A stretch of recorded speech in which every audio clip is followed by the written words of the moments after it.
আজকে আমি ডিম ভুনা করব। প্রথমে তেল দিয়ে দেব, পেঁয়াজ কুচি দিয়ে দেব,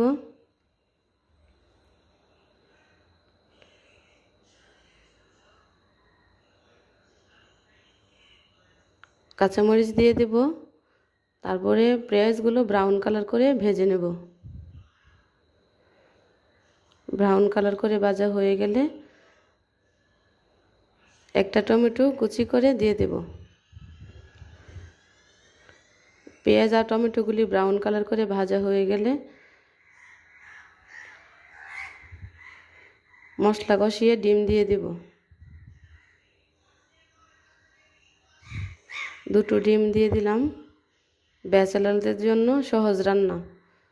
যারা কম সময়ে সুস্বাদু খাবার খেতে চান তারা আমার এই রেসিপিটা ট্রাই করবেন। উপকরণও কম লাগে আর খেতেও দারুণ সুস্বাদু হয়। তারপর ঢেকে দিব। ঢাকনা উঠিয়ে একটু ভালো করে নেড়ে নেব। একটু ডিমগুলোকে উল্টে দেওয়ার চেষ্টা করতেছি, এখনো হয়নি, আর একটু হবে। তারপর উল্টে দেব।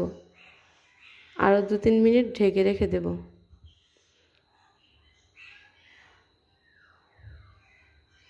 তারপরে এই তো প্রায় হয়ে গেছে।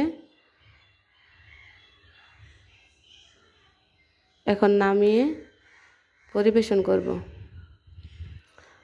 এই যে অল্প সময়ের মধ্যে দারুণ স্বাদের রান্না, মাত্র 5 মিনিটের রান্না।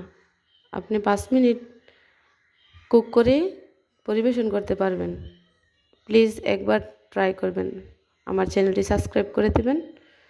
Thank for watching.